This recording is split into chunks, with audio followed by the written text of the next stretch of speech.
We are trying to pump water all the way to the Altiplano in order to use that to irrigate the Sudan grass, and this is now about adjusting the pressure that the pump inside of the well will produce.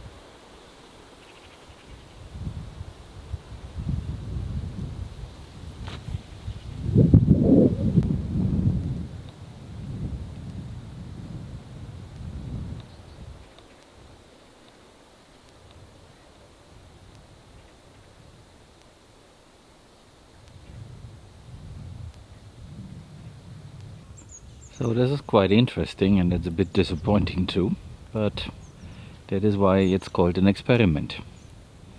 So you can see here in this area the corn and the sunflower mix, and also the alfalfa that is in between there, does look pretty nice.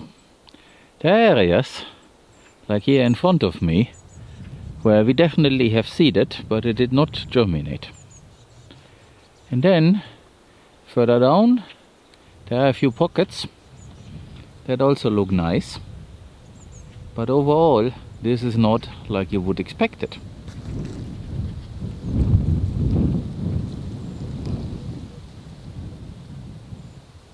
And even right below the integrated pond, I will check on the water level in a second, there is not a lot going on. So that area where the tractor got stuck and the mules also had some challenges, there's not a lot of corn growing tall. It is mostly growing tall here in this area where we had our little compost factory. There's a lot more going on. It's kind of expected, but you can also see the challenge. Because if you look at the whole area, this got seeded completely. And see the result. And we are at the beginning of summer. And since it was seeded, there has been no rain. That is the challenge. And of course all the other people in Andalusia who grow crops, they depend heavily on irrigation. And just to mention that, yesterday I saw a piece on TV where they were complaining and talking about the challenges. The water reservoirs here in Andalusia are at 30% of their capacity, and there's rationing for irrigation. So they reduced the amount of crop that they are planting so that the water is sufficient for the remaining part of their fields. They are struggling, and that is basically what you see here. Of course, we are not trying to grow crops, we are trying to restore the fertility in this piece of land here. And it's a lack of humus, I believe, and also shade and all this, because here there is some shade, while here there isn't. So that is a pretty good picture of what we are dealing with and what we need to solve somehow. And something else I can mention by showing you that. So that is the other part where we had very good forage when spring came, thanks to the pickets and all that. And we have been grazing in here one time when it was lush, and now we are trying to graze a little bit, basically standing hay. But the problem is we would like to strip graze, but it's impossible, because we cannot set up quickly a temporary fence and remove it. Here is such a temporary fence. It separates this part from the part where we have the crop, but it was difficult to put in place. Those fence posts, they are metal, and the guys need to use a hammer or a stone to punch them in. You cannot simply step onto this and expect it to go in. It won't. Because the soil is not really soil, it's concrete now.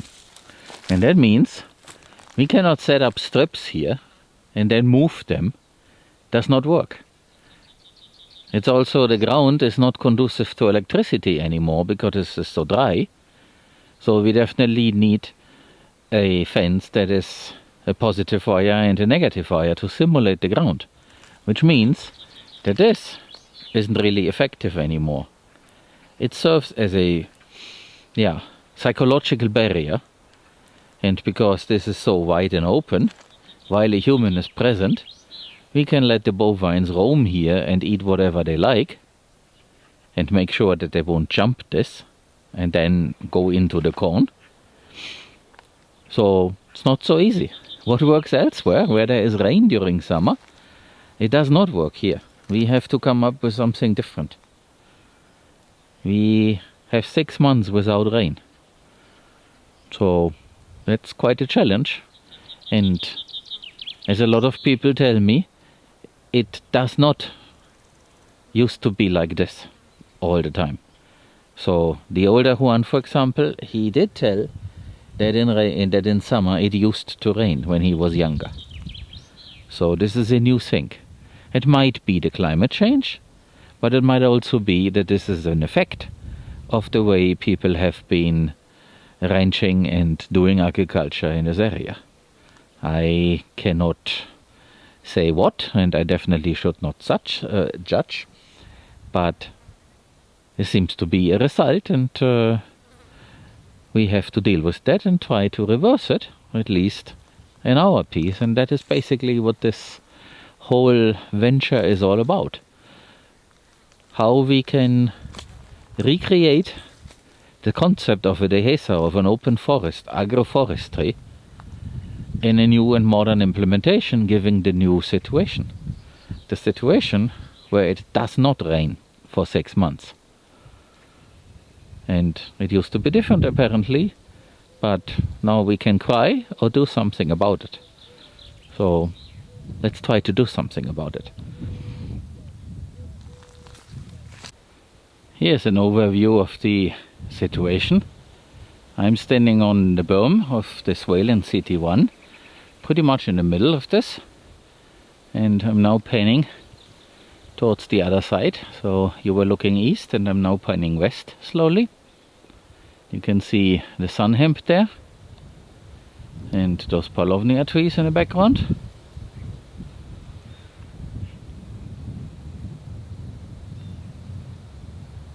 The swale itself is pretty much dry, but there in the pond there's still some water,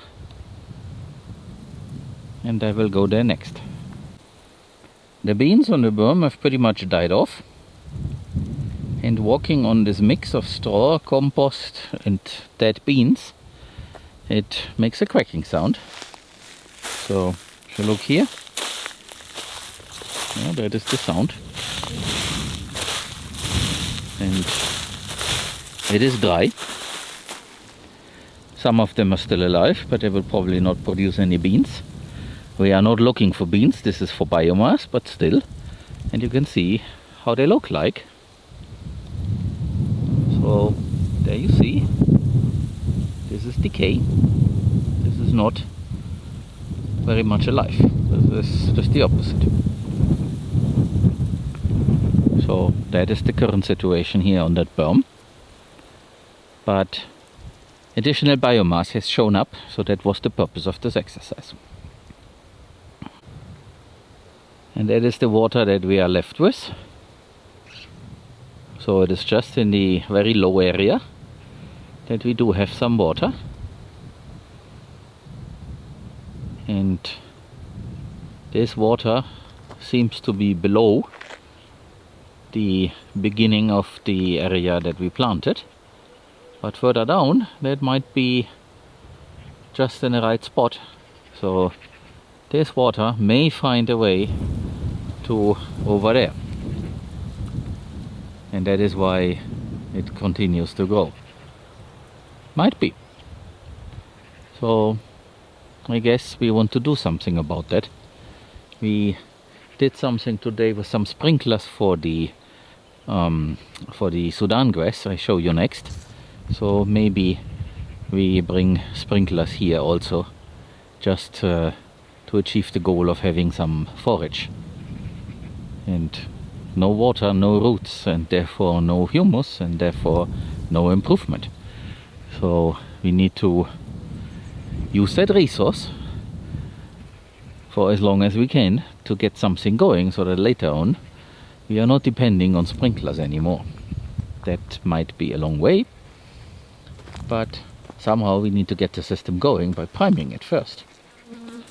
So it's not that you can start growing something in the desert without any water at all.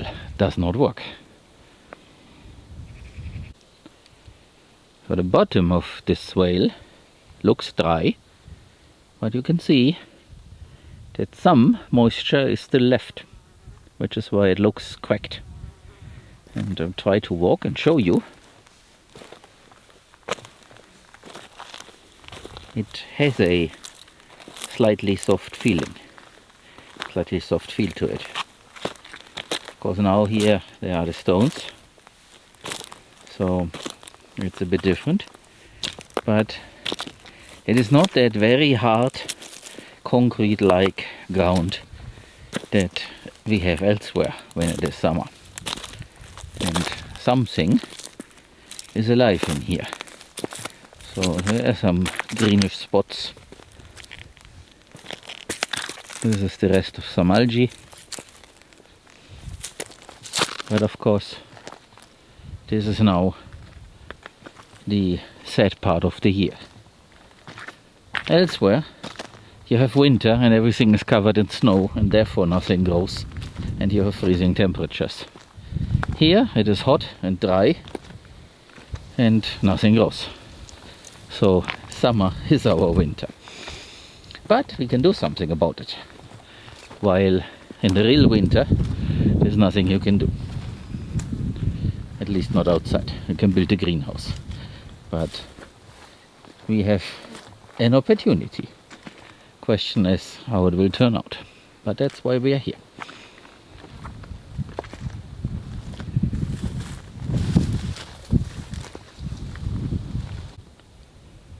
And a bit closer to the other pond area, it is even more cracked and more open.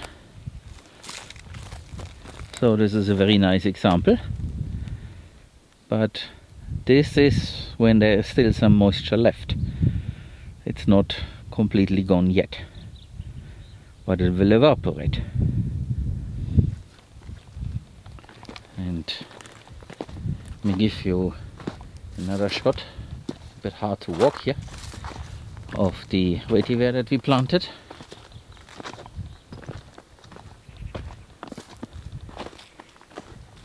So here we are. And you see, this is now drying out, but it did hold water for a while. And you see the vetiver plants here. They are green. And I believe they are making roots by using the still available moisture. And then hopefully the next time they help us to hold moisture for longer. Because the plan is to make this full of vetiver, left and right. This here in the half shade behind the tree is a good example. That sunhemp seems to be growing well. It does not seem to have any problems, because it gets some shade and therefore there is more moisture. But around, for example in here, there are a few plants that look like being in distress. So it's not good enough. But again, this is also an experiment, and that's a trench up there, yeah, over there, has not received water for a couple of days. There was the weekend and we were not able to pump. And now the guys activated the sprinklers. Next topic. And I think I can change something, and tomorrow that trench will receive water again. So therefore this gets a little bit more moisture, so I hope. And now that we have made the installation, which you will see in a moment, we can definitely now use the sprinklers and put them in places where there is an emergency. The good thing about having plowed here is that the Bermuda grass now has it a lot easier to establish itself. There are many spots like this where there is Bermuda grass growing and it distributes. So this is basically the understory for the sun hemp, and that is what I was hoping for. So it's not all bad. At least it's working, and the Bermuda grass seems to be content with the high temperatures and the moisture that is still there.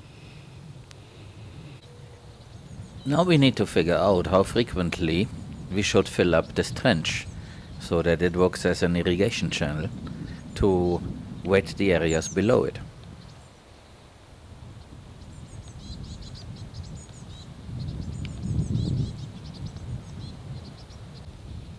This oak here also decided to make new sprouts from below.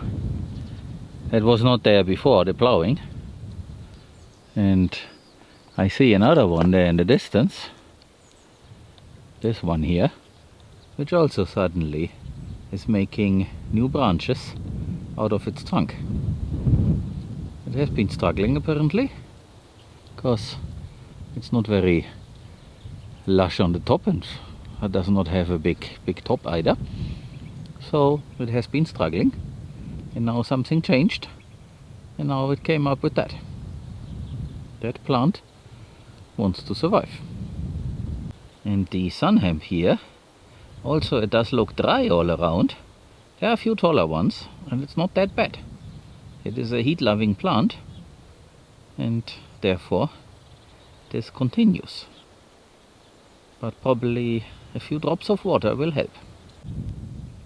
And this area here, at the beginning of our trench, this one here, looks pretty nice.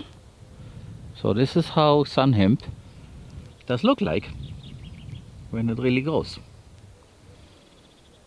Here you have a close-up.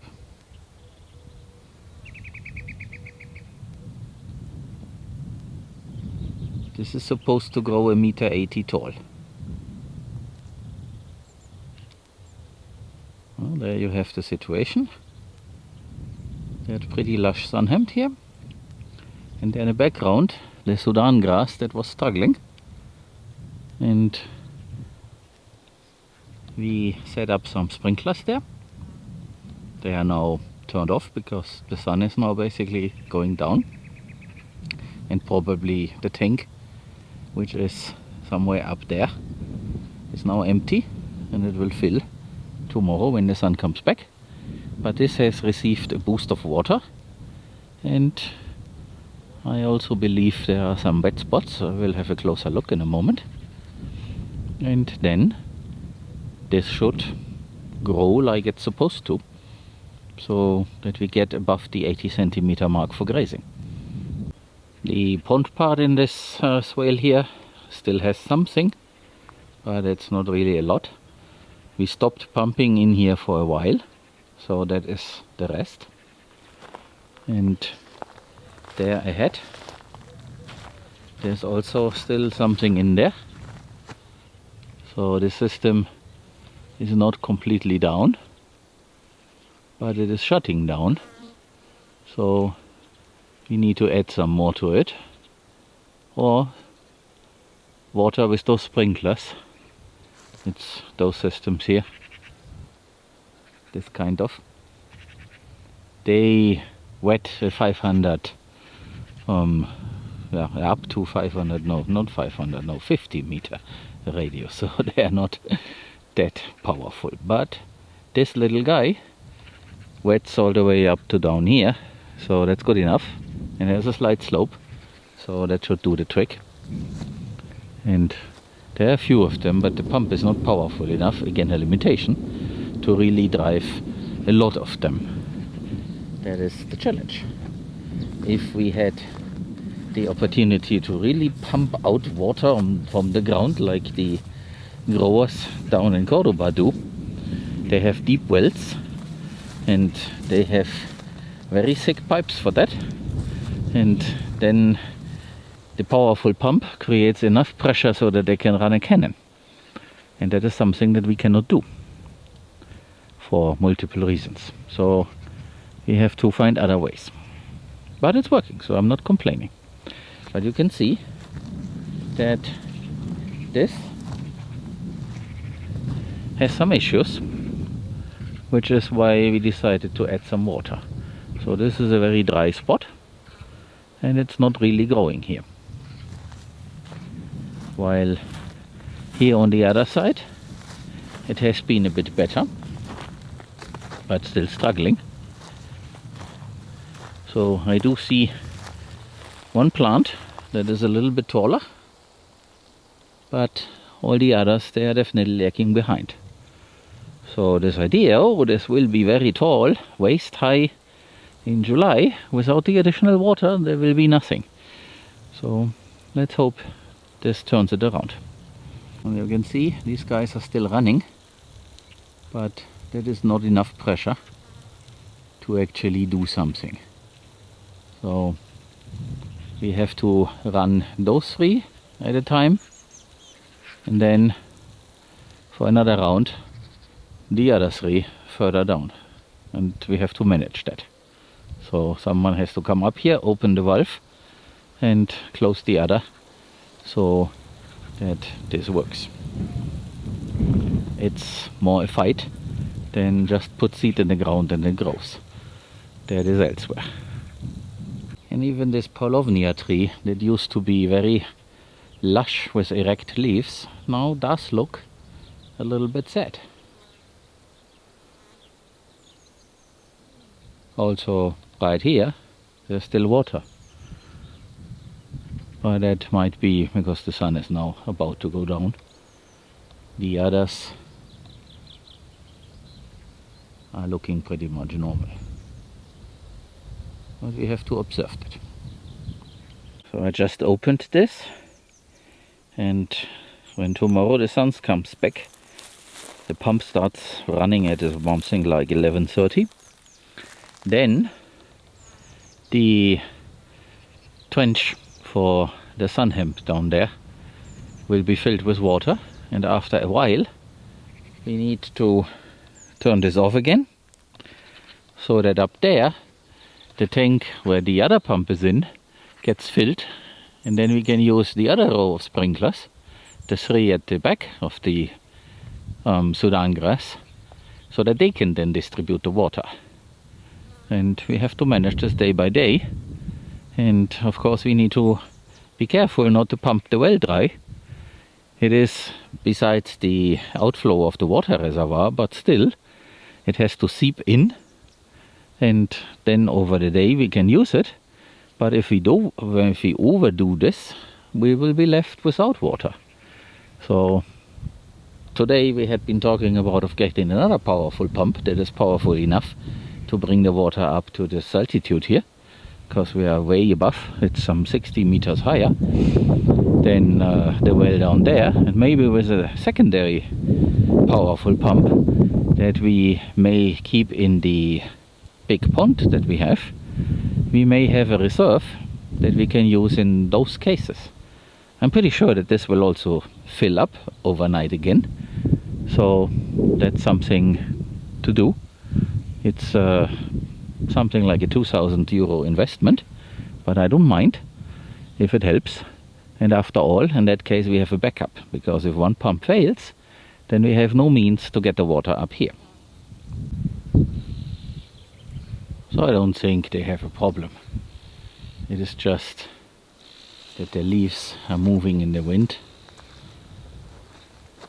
and it is now cooler than it was during the day. Might also be a factor.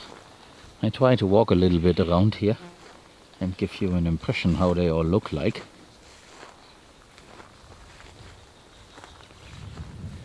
try to keep the shaking to a minimum.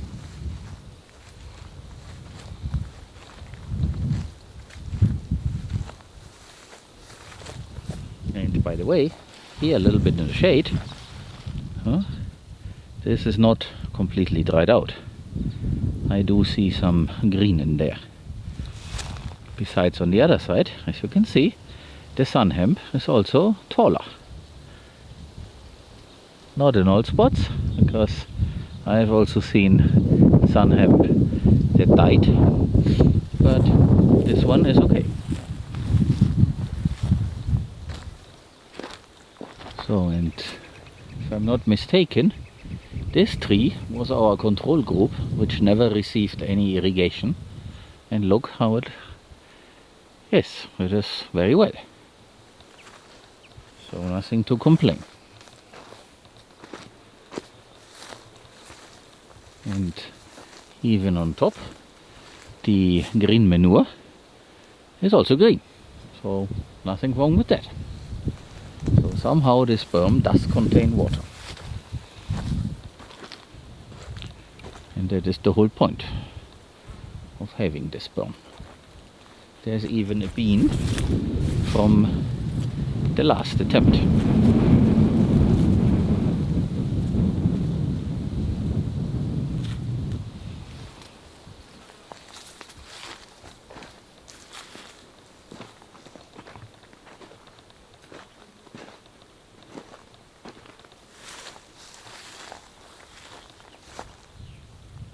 So this all looks pretty much alive given the situation.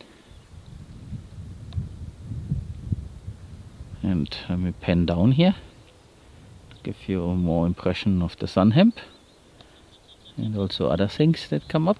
And it includes that sizzle here. Taproot, and therefore I learned to welcome this.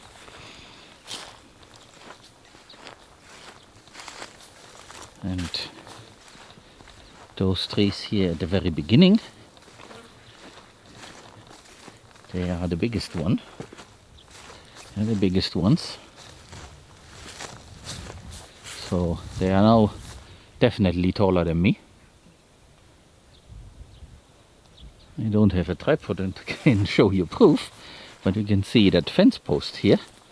And that fence post is basically, yeah, almost as high. Oh, I'm a little bit taller, but not that much. You see how much I have to raise my arm. So it's basically the position of, of my eyes where I am here. And you see the tree is definitely taller than that, and this one there even more.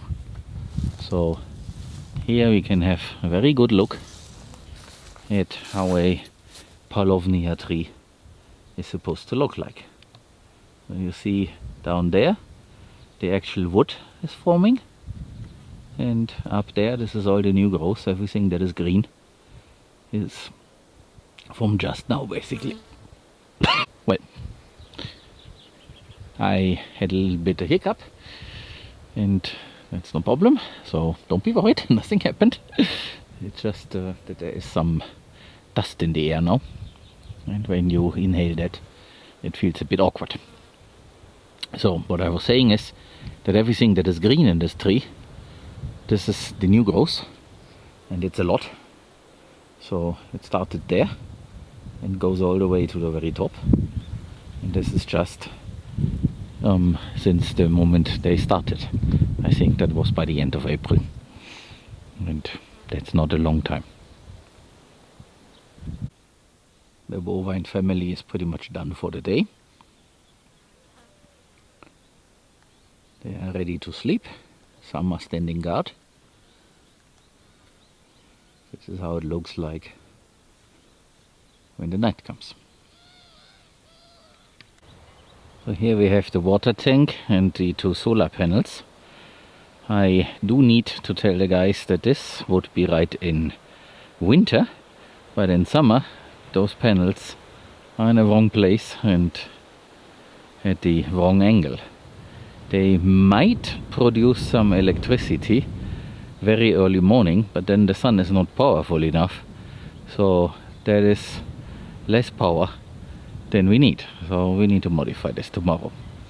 But that's high technology, new stuff. Not everybody knows about that, so I need to work a little bit on training.